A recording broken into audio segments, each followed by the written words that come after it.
Speak when necessary, and in between, you let your mind drift in small, safe ways. You notice the way light slides down stone walls as the sun climbs.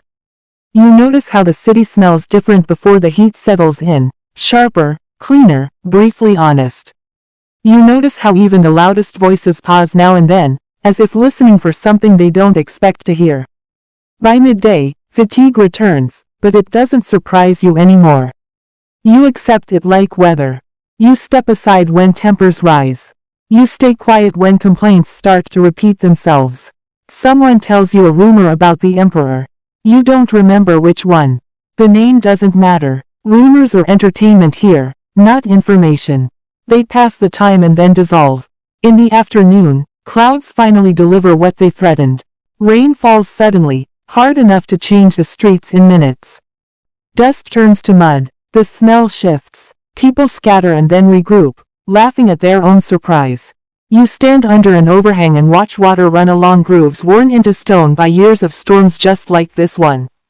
Rome doesn't resist weather. It redirects it. The rain passes. Steam rises. The city resumes. At the baths, conversation turns reflective. Rain does that. People talk about where they came from. About homes that sound simpler because they're far away.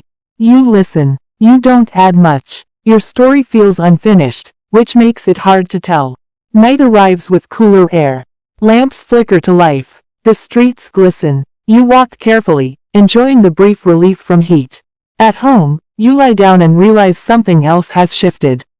You are no longer waiting for the day to end. You are simply letting it happen. The difference is small, but it matters. Sleep comes easier now, not deep, but steady. The city's noises blend into something almost rhythmic. A pulse you recognize. Tomorrow will unfold the same way, more or less. And for the first time, that thought doesn't bother you.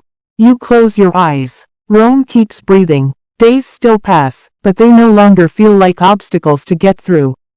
They feel more like water you're standing in, always moving, always pressing, but predictable once you stop fighting the current. You wake. You rise. You step back into the city. Something small has changed again. A familiar voice is missing from the morning noise. You don't know why. You don't ask. Absence here is rarely explained. Work happens with the same motions, but your attention drifts wider now. You notice how many hands are involved in even the simplest task. How nothing in Rome is truly solitary. Even solitude requires someone else to leave you alone.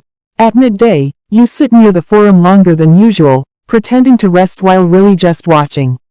Speeches blur together. Accusations echo. Applause rises and falls like waves. You don't know who's winning, and you don't care. Power feels distant when you're close enough to see how ordinary it looks. You buy something small to eat and savor it longer than necessary. Time allows it. In the afternoon, you help someone without thinking about it.